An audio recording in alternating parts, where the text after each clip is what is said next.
Uniform circular motion. या आधीच्या पार्टमध्ये आपण लॉज ऑफ मोशन या चॅप्टरचा फर्स्ट पार्ट मध्ये आपण मोशन ऑफ अन ऑब्जेक्ट बघितलं, डिस्टन्स अँड डिस्प्लेसमेंट शिकलो, नंतर स्पीड अँड व्हेलॉसिटी शिकलो.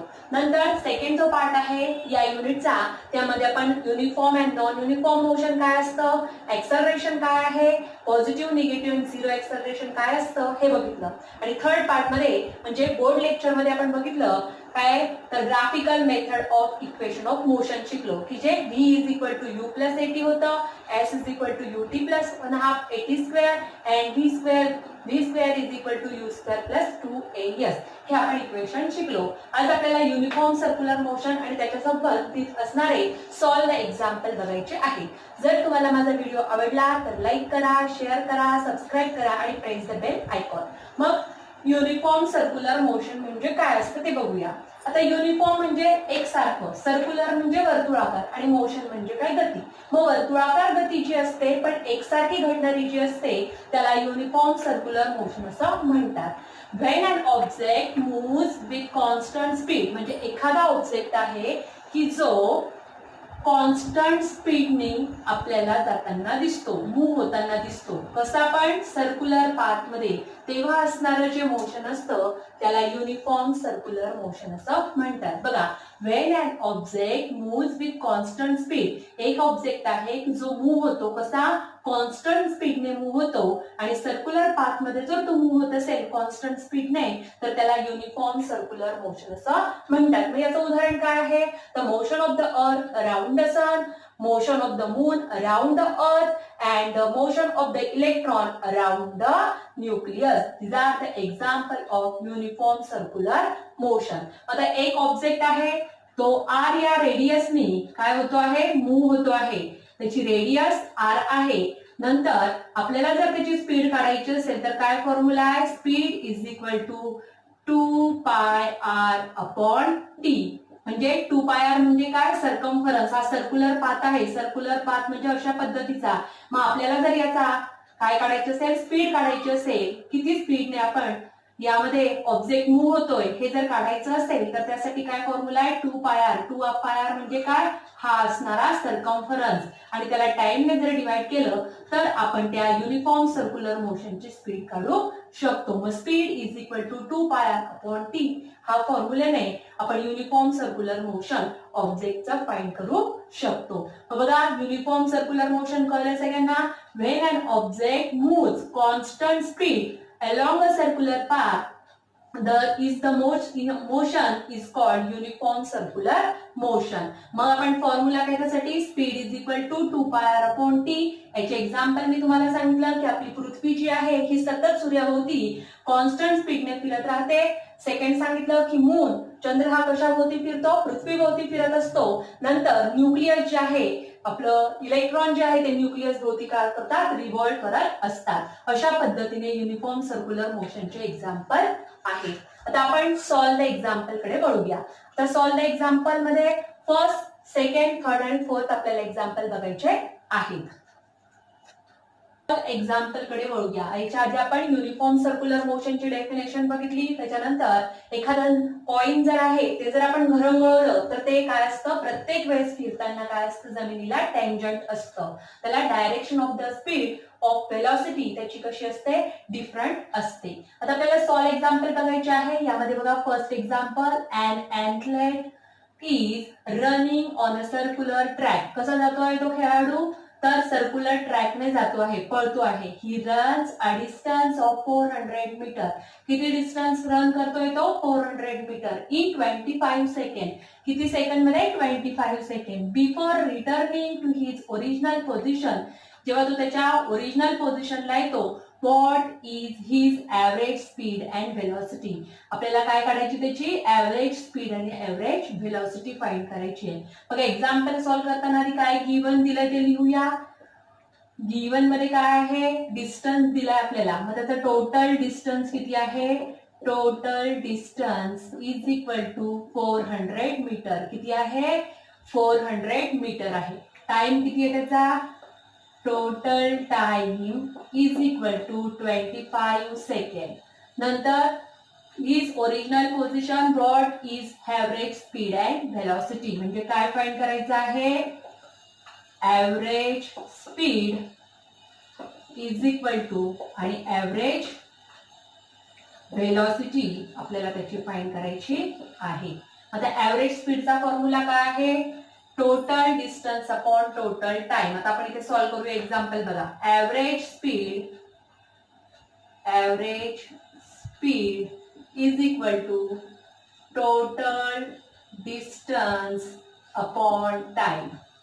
इकडे लिहू का थोडासा फॉर्म्युला बघा, परत राईट करू आपण. Average speed is equal to total distance upon total time. आता टोटल डिस्टन्स किती सांगितलं आहे, 400. किती आहे, 400. टोटल टाइम किती दिला आहे, 25.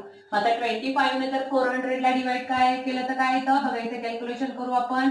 400 ने 25 ला डिवाइड केलं तर काय येतं, तर 25 वन जा 25, 10 मधनं 5 कट केले तर 5, इथे उरले 1 0.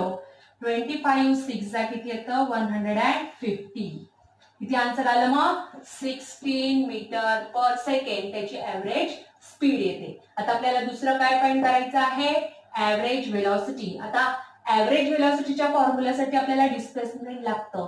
मग आपण काय दिलंय बघा, आपल्याला सर्क्युलर ट्रॅक दिलाय. आता सर्क्युलर ट्रॅक म्हणजे कसं असतं, या पद्धतीने हा सर्क्युलर ट्रॅक आहे. म्हणजे इथून जर स्टार्ट केलं तर कुठे फिनिश होणार आहे, तिथेच फिनिश होणार आहे. म्हणजे त्याचं डिस्प्लेसमेंट किती झालं, डिस्प्लेसमेंट इज 0. किती डिस्प्लेसमेंट आहे त्याचं, 0. कारण हा कसा ट्रॅक आहे, सर्क्युलर आहे. मग फॉर्म्युला बघा, average velocity is equal to काय आहे, average velocity is equal to total displacement upon total time. मग टोटल डिस्प्लेसमेंट किती सांगितलं, टोटल डिस्प्लेसमेंट इज 0 आणि टोटल टाइम तेवढाच आहे किती, 25. कुठल्याही संख्येला 0 डिवायडेशन असेल तर आन्सर काय येतं, 0. म्हणून ऍव्हरेज व्हेलॉसिटी काय येते, 0 मीटर पर सेकंड. बघा फर्स्ट इक्वेशन समजलं आहे.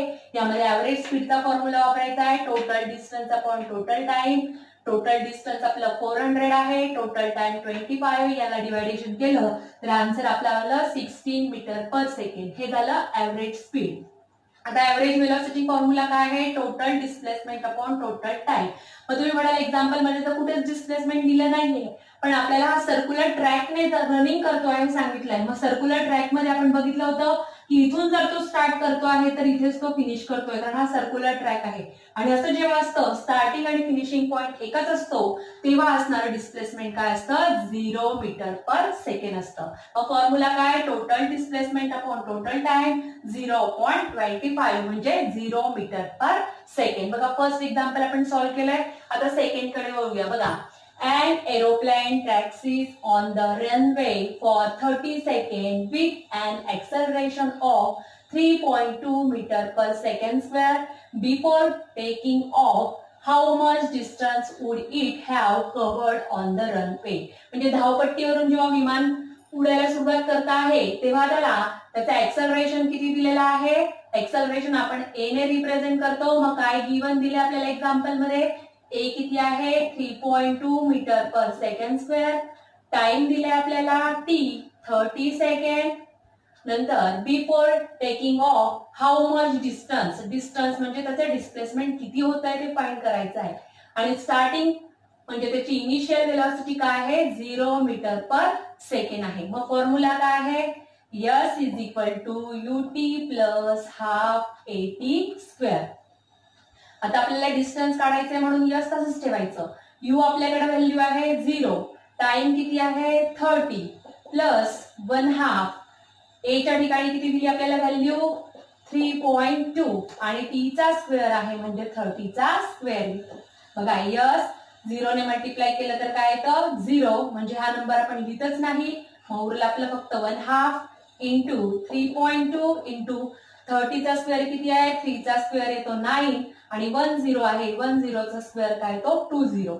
आता त्याला डिवायडेशन करायचं आहे. s इज इक्वल टू 2 1 जा 2 2 4 जा 8 2 5 जा 10 0 म्हणजे किती उरलेत आपले किती शिल्लक राहिले 3.2 इंटू 450. याचं मल्टिप्लिकेशन करायचं आहे. किती येतं बघा याचं मल्टिप्लिकेशन आपण रफ करूया इथे. मल्टिप्लिकेशन 450 मल्टिप्लाय बाय 3.2 बघा 2 0 0 5 2 जा 10 4 2 जा 8 आणि हा एक 9 3 0 0 5 3 जा 15 1 कॅरी 3 4 जा 12 आणि हा एक 13 बघा 0 0 9 प्लस 5 किती येतं 14 3 प्लस 1 4 आणि 4. आता बघा 1 पॉइंट आहे. आपण गणित सॉल्व्ह केल्यानंतर एक्झाम्पल सॉल्व्ह केल्यानंतर इथे पॉइंट देऊ. मग आपलं आन्सर किती आलं 1440 मीटर. किती आलं 1440 मीटर. बघा याला आपला आन्सर म्हणजे how much distance would it have covered. किती डिस्टन्स कव्हर्ड केलं त्या एरोप्लेनने 1440 मीटर. अशा पद्धतीने आपण हे दोन सॉल्व्ह केलेले एक्झाम्पल हे पुस्तकात सॉल्व्ह करून दिले आहेत. पण ते कसे येतात ते समजण्यासाठी आपण हे बोर्डवर घेतो आहे. आपण दोन एक्झाम्पल कव्हर केलेत. आपण तिसरा आणि एक्झाम्पल कडे वळूया. A kangaroo can jump 2.5 meter vertically. What must be the initial velocity of the kangaroo. आता गिवन मध्ये काय काय दिले आपल्याला व्ही आपल्याला दिलेला आहे तो म्हणजे 0 मीटर पर सेकंड. त्याची फायनल वेलॉसिटी. आता इनिशियल वेलॉसिटी आपल्याला फाइंड करायची आहे. नंतर जम्प केला आहे म्हणजे डिस्टन्स आहे 2.5 मीटर आणि व्हर्टिकली उडी मारली आहे वरच्या बाजूने म्हणून त्याचं एक्सेलरेशन येतं. नेहमी एक्सेलरेशन हे 9.8 मीटर पर सेकंड स्क्वेअर असतं. मग फॉर्म्युला काय आहे v square is equal to u square plus 2as. हा फॉर्म्युला आपल्याला यूज करायचा आहे. यामध्ये व्ही ची व्हॅल्यू 0 आहे. यू आपल्याला फाइंड करायचे म्हणून यू स्क्वेअर तसंच लिहायचं प्लस 2 इंटू आता व्हर्टिकली जम्प केला आहे म्हणून एक्सेलरेशन काय करतं निगेटिव्ह असतं. लक्ष द्या. नंतर यस आपल्याला दिलेला आहे 2.5. बघा हा 0 आहे म्हणून याचा विचार करायचा नाही. आता यू स्क्वेअर मायनस याने याला मल्टिप्लाय करा किंवा 2 ने 2.5 ला मल्टिप्लाय केलं तरी चालेल. मी आधी यांचं मल्टिप्लिकेशन करते. मायनस 2 8 जा 16 2 9 जा 18 आणि हा एक 19 आणि पॉइंट आपला इथे आहे म्हणजे मायनस 19.6 इंटू 2.5. आता पुन्हा याचं मल्टिप्लिकेशन करायचं आहे. मायनस आहे हे ह्या साईडला न्यायचे म्हणजे प्लस होतील. म्हणजे आपला फॉर्म्युला काय येणार आहे u square is equal to 19.6 into 2.5. आता याचं मल्टिप्लिकेशन आपण रफ मध्ये करू या. बघा 196 इंटू 25. आता पॉइंट आपण आन्सर आल्यावर देणार आहोत. आता बघा 5 6 जा किती येतं 30 5 9 जा 45 45 46 47 48 5 1 जा 5 आणि 4 9 2 6 जा 12 नंतर 1 कॅरी 2 9 जा 18 आणि हा एक 19 2 1 जा 2 आणि हा एक 3. बघा 0 8 प्लस 2 10 9 प्लस 9 18 आणि हा एक किती झाले 9 9 18 आणि हा एक 19 आणि हा किती उरला 49. किती आला आपला आन्सर 4900. पण 2 पॉइंट आपल्याला आहेत म्हणून आन्सर मध्ये 2 पॉइंट द्यायचे म्हणजे आन्सर येतं आपलं 49.00 म्हणजे u square is equal to 49. आता स्क्वेअर रूट काढा दोघांचे पण काय येतं बघा u इज इक्वल टू 49 कशाचा स्क्वेअर आहे 7 चा. मग आन्सर काय येतं u is equal to 7 metre per second. बघा समजलंय का. बघा रिपीट सांगते v square is equal to u square plus 2as formula वापरायचा आहे. याची आपल्याला फायनल वेलोसिटी जम्प केलेला आहे म्हणून 0 स्क्वेअर येतो. u आपल्याला इनिशियल वेलोसिटी काढायची आहे 2 इंटू मायनस 9.8 इंटू 2.5. आता मायनस का घेतला आहे निगेटिव्ह साईन काय इंडिकेट करताय व्हर्टिकली जम्प केलेला आहे म्हणून काय होत आहे ऍक्सलरेशन काय येतं निगेटिव्ह येतं. याचं मल्टिप्लिकेशन केलं तर -19.6 येतं आणि या दोघांचं मल्टिप्लिकेशन केलं तर 4900 येतं. आणि 2 पॉईंट असल्यामुळे आपण 2 पॉईंट दिले म्हणजे 49 उरला आहे. इकडे 0 असल्यामुळे आपण ते घेत नाही. मग u चा स्क्वेअर इज इक्वल टू 49. दोघांचे स्क्वेअर रूट काढले तर u is equal to 7 metre per second. अशा पद्धतीने त्या कांगारूची इनिशियल वेलोसिटी किती आली आहे 7 मीटर पर सेकंड. आता लास्ट एक्झाम्पल आपलं solve example. A motorboat starts from rest and moves with uniform acceleration. If it attains the velocity of 15 meter per second in 5 seconds, calculate the acceleration and the distance traveled in that time. मग आपल्याला काय calculate करायचं आहे? Given मध्ये आणखीन काय दिलं पहिले आपण लिहून घेऊ. वेलॉसिटी दिलेली आपल्याला. Velocity v is equal to 15 metre per second दिला आहे. 5 सेकंड टाइम दिला आहे म्हणजे त्याची इनिशियल वेलॉसिटी 0 आहे. नंतर 5 सेकंड आहे म्हणजे टाइम आपल्याला दिला आहे. कॅल्क्युलेट द ऍक्सलरेशन हे आपल्याला कॅल्क्युलेट करायचं आहे आणि डिस्टन्स कॅल्क्युलेट करायचं आहे. म्हणजे आपल्याला दोन गोष्टी यामध्ये काढायच्या आहेत. एक म्हणजे ऍक्सलरेशन आणि सेकंड म्हणजे डिस्टन्स कॅल्क्युलेट करायचं आहे. मग सगळ्यात पहिले आपण ऍक्सलरेशन कॅल्क्युलेट करूया. यासाठी आपल्याकडे फॉर्म्युला आहे बघा आपण आतापर्यंत शिकलोय. Acceleration is equal to v minus u upon t. मग v काय आहे 15, u काय आहे 0 अपॉन 5. मग 15 डिवाइड बाय 5 किती येतं 5 1 जा 5 5 3 जा 15 म्हणजे 3 मीटर पर सेकंड स्क्वेअर हे आपलं ऍक्सलरेशन आलं. काय येतं acceleration 3 metre per second square. आता यस साठी काय फॉर्म्युला आहे s is equal to ut plus 1/2 at square. आता यस कॅल्क्युलेट करायचं आहे. u ची व्हॅल्यू आपल्याकडे आहे 0, t आपल्याकडे आहे 5 प्लस 1/2 a ची व्हॅल्यू आपण आता मिळवली आहे 3, t चा स्क्वेअर आहे म्हणजे 5 चा स्क्वेअर. बघा 0 ने याला मल्टिप्लाय केलं तर काय येतं 0, 1/2 तसंच ठेवा 3, 5 चा स्क्वेअर किती येतो 25. आता बघा हे डिवायडेशन डिनॉमिनेटर 2 तसाच लिहून घ्या. 25 मल्टिप्लाय बाय 3 किती येतं 75 आणि मग 75 ला 2 ने डिवाइड केलं तर आन्सर काय येतं बघा 2 ने 75 ला डिवाइड केलं तर 2 3 जा 6, 2 7 जा 14 आणि पॉइंट द्यायचा आहे 2 5 जा 10 म्हणजे किती आन्सर आलं आपलं 37.5. बघा मग इथे आन्सर 37.5 मीटर. मग किती डिस्टन्स ट्रॅव्हल केलेला आहे 37.5 मीटर. बघा एकदा रिपीट एक्झाम्पल समजून सांगते. यामध्ये पहिले एक्सेलरेशनचा फॉर्म्युला वापरायचा आहे.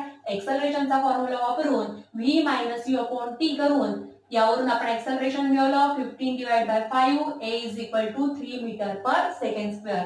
नंतर आपल्याला डिस्टन्स कॅल्क्युलेट करायचा आहे. यासाठी s is equal to ut plus 1/2 at square हा एक फॉर्म्युला आहे आणि दुसरा आहे v square is equal to u square plus 2as.